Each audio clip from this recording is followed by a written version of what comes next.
Apakah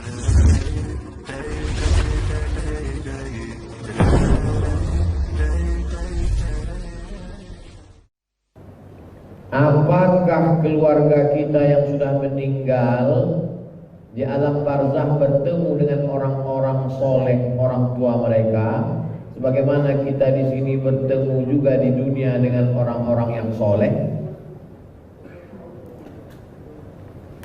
Ruh manusia itu letaknya yang baik-baik nama tempatnya Illiyin, yang jahat-jahat namanya Sijjin. Jadi kalau sama satu channel dia ketemu di Illiyin. Insya Allah kita ini semua ketemu di Illiyin. Amin. Tapi kalau lain payahlah. Satu di Sijjin, satu di Illiyin. Mana jumpa? Walaupun anak kandung. Kan'an dengan Nuh, Nabi dengan anak Nabi tak jumpa. Kabil dengan Habil tak jumpa. Tapi kalau sama-sama Illiyin, maka dia berjumpa dengan orang-orang soleh, wali-wali Allah, orang-orang baik, maka dipertemukan Allah. Alhaqna bihim dzurriyyatahum, kami jumpakan mereka dengan anak cucu keturunan mereka yang sechannel. Innama amruhu idza arada syai'an ayaqula lahu kun. Apa sulitnya bagi Allah? Bukan sulit Allah mempertemukan. Ustaz, iman saya turun naik. Saya taubat dari buat dosa lagi. Pertanyaan saya, bagaimana caranya agar saya bisa benar-benar taubat dan tak balik lagi? Pertama, pelajari kesalahannya di mana. Apa dosanya? Dosa saya narkoba Pak Ustadz. Berarti tak cukup hanya istighfar dan sholat sunat taubat. Mesti masuk pesantren. Pesantren apa? BNN, Badan Narkotika Nasional. Mesti ada langkah medis. Jangan malu yang punya anak, punya saudara, punya keluarga. Serahkan ke Badan Narkotika Nasional atau ke pondok pesantren Suryalaya khusus untuk narkoba, atau lembaga-lembaga sosial yang di dalamnya ada nilai agama Islamnya. Orang ini adalah orang yang mesti diselamatkan. Nah, sekarang coba diinventarisir dosanya. Dosa saya ini Pak Ustadz, pacaran, kejahatan kelamin seksual, nikah. Berarti dia mesti dinikahkan. Ustadz Yahya bertanggung jawab atas semua alumni bedah buku. Setelah itu, setelah diketahui penyakit dan obatnya, jangan sampai dikasih obat sakit kepala pada orang yang sakit perut. Jangan dikasih obat perut pada sakit tulang. Setelah tahu obatnya, kita pun di rumah sakit tidak langsung dikasih obat, tapi scan, cek dulu, medical check up. Setelah diobati penyakitnya, baru langkah kedua dia mesti berjamaah. Gabungkan diri pada jamaah majelis zikir. Kalau kebetulan berada di mana? Di mana situ majelis? Kau ikut majelis apa? Majelis Tarekat Naqsabandiyah. Berarti punya jamaah, ada mursyidnya. Ikut majelis apa? Majelis zikir. Apa nama majelis zikir, Duri? Itu ketuanya. Apa namanya, Pak? Hah? Suluk. Rumah Suluk Naqsabandiyah. Majelis zikir di Rimbo Melintang, majelis zikir Ustadz Sukri. Jangan memisahkan diri dari jemaah, karena serigala hanya akan menerkam al-ghanam al-qasiyah, kambing yang sendirian. Serigala itu yang dicarinya kambing yang memisahkan diri dari jemaah. Setelah berjamaah, insya Allah istiqomah. Karena kalau dia Naqsabandiyah, dalam seminggu dia pasti kumpul 2 kali. Dalam sehari dia pasti kumpul 5 kali. Subuh, zuhur, asar, maghrib, isya. Senin malam Selasa, Kamis malam Jumat, dia pasti tuajuh berzikir. Hariannya zikir Allah Allah 5.000 kali. Allah Allah Allah Allah Allah Allah Allah Allah. Ada zikir menit, ada zikir jam, ada zikir hati, ada zikir mulut, ada zikir bacaan. Itulah yang membuat kita istiqomah.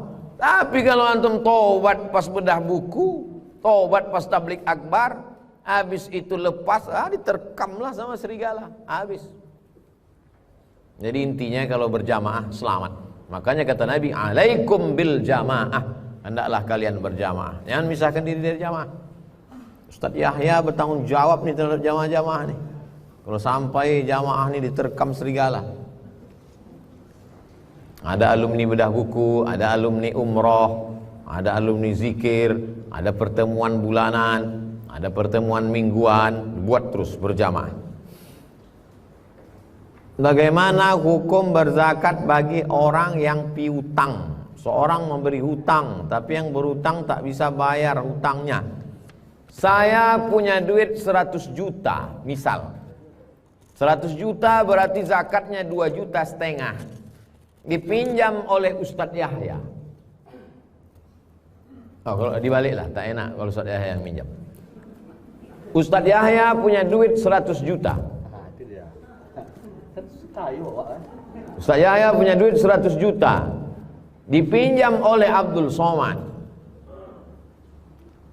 selama 1 tahun. Pertanyaannya, siapakah yang membayar zakat duit 100 juta itu? Ustadz Yahya. Yang membayar zakatnya Ustadz Yahya. Makanya orang yang meminjamkan uang itu cepat, makanya akta ayat paling panjang dalam Al-Quran Al-Baqarah 282. Ya ayyuhalladzina amanu, hai orang beriman, idza tadayantum bidainin, kalau kalian menjalin transaksi utang piutang, ila ajalim musamma, sampai batas tertentu, faktubuh, tulis, waliyaktub bainakum katibun bil adli, hendaklah yang menulis itu seorang penulis profesional yang adil, wastashidu syahidaini mir rijalikum, yang menulis itu mesti ada saksi 2 orang laki-laki, illam yakuna rajulaini, kalau tak ada 2 orang laki-laki, farajulun 1 orang laki-laki, wa imra'atani 2 orang perempuan. Saksi nikah tak boleh perempuan, tapi saksi jual beli boleh 2 orang perempuan. Antadilla ihdahuma fatudzakkira ihdahumal ukhra, kalau satunya lupa yang lain mengingatkan. Gimana utang kau dulu sama Ustaz Yahya? Segan aku mengingatkan. Kenapa? Ustaz Somad yang berutang ini. Sampai tanggalnya, Ustaz dulu berutang tanggal 7 Februari 2021 kan ya? Berarti mesti dibayar 7 Februari 2022 ya? Mesti ada yang mengingatkan. Ustaz kapan bayar? Kalau dia tak bisa membayar, wa in kana dzu usratin, kalau dia dalam kesusahan, fanaziratun ila maisarah, tunggu sampai lapang. Sama-sama. Ya, kapan bayar? Tunggulah agak lapang sedikit. Kapan lapangnya? 7 Mei. Oke, 7 Mei. Sampai 7 Mei datang lagi. Nampaknya jauh betul aku dari Dumai, dari Duri ke Pekanbaru nih. Habis pula ongkos minyak daripada menagih duit ini lagi. Wa anta saddaqu khairul lakum, kalau kau sedekahkan lebih baik. Tagih, tak sanggup tagih, lebih tinggi, cari tanggal sampai mampu. Tak juga, sedekahkan. Wa anta saddaqu khairul lakum, kalau kau sedekahkan lebih baik. Ustaz Yahya. Yang menghafal ayat itu Ustaz Yahya,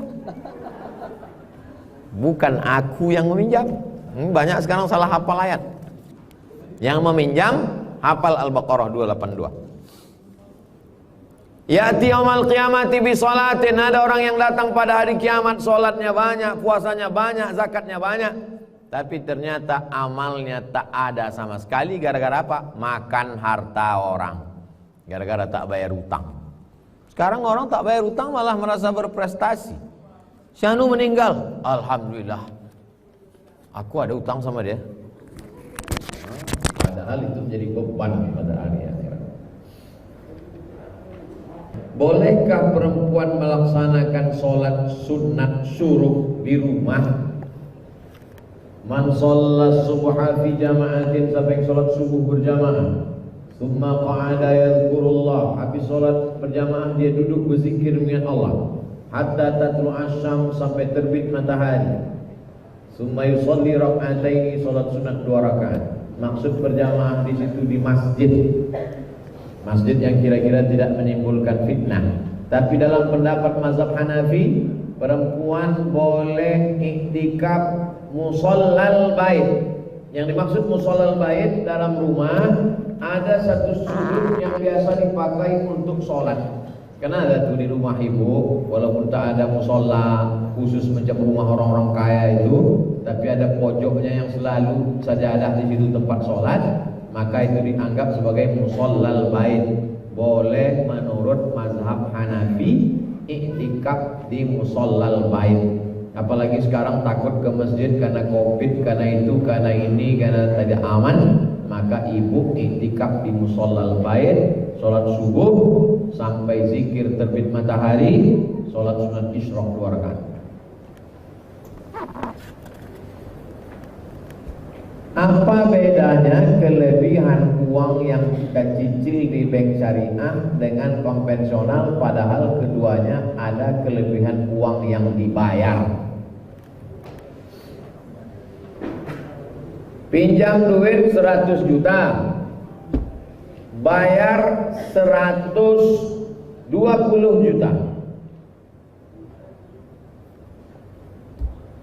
Beli motor, beli mobil 100 juta, bayarnya juga tiap bulan 120 juta. Kenapa di sini haram? Kenapa di sini jadi halal? Karena di sini tidak ada perputaran, hanya duit ke duit, duit ke duit. Sedangkan di sini ada perputaran barang. Maka dalam Islam duit tak boleh disimpan. Makanya ada zakat duit. Supaya apa? Supaya orang tidak mau nyimpan duit. Tapi dalam riba, duit justru disimpan, dibungakan. Dalam Islam duit itu mesti diinvestasikan. Pensiun dapat duit 1 miliar, pensiun dapat juga duit 1 miliar. Yang ini yang 1 miliar diletakkannya ke bank, tiap bulan dia dapat terus. Mau untung, mau rugi, mau tak dapat terus. Tapi yang ini diinvestasikannya. Maka sejak dia investasikan duit ini, dia lebih khusyuk berdoa. Dipanggilnya beberapa anak muda.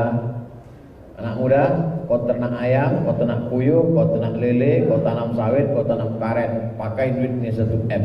Sejak duit itu dia kasih, maka tiap malam doanya lebih khusyuk daripada sebelumnya.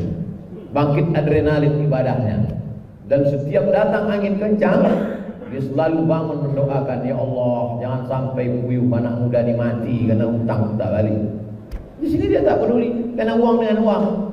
Di sini ada transaksi, ada barang yang berputar. Maka dalam Islam sama seperti sumur. Air sumur itu kalau airnya dibiarkan saja busuk. Tapi kalau air sumur dikuras, ditimbang, maka muncul air baru yang segar. Begitu juga dengan darah manusia. Darah ini mesti segar. Jadi penyebabnya karena di sini ada perputaran barang. Orang mesti ada barang. Sekarang ini hampir tak ada perputaran barang. Umat Islam mestinya dari bangun pagi sampai tidur malam ada perputaran barang. Bangun pagi, masuk kamar mandi, gosok gigi, mesti ada umat Islam yang ngurus odol, mesti ada umat Islam yang ngurus sikat gigi. Mandi, mesti ada umat Islam yang ngurus sampo, mesti ada umat Islam yang ngurus sabun. Habis itu dia pakai sholat sarung, mesti ada umat Islam yang ngurus sarung. Sholat pakai sajadah, mesti ada umat Islam ngurus sajadah. Maka perputaran uang di antara umat ini, bangkitlah ekonomi umat. Ke depan anak-anak umat Islam, anak-anak muda mesti disadarkan pada ekonomi ini, insyaallah. Amin.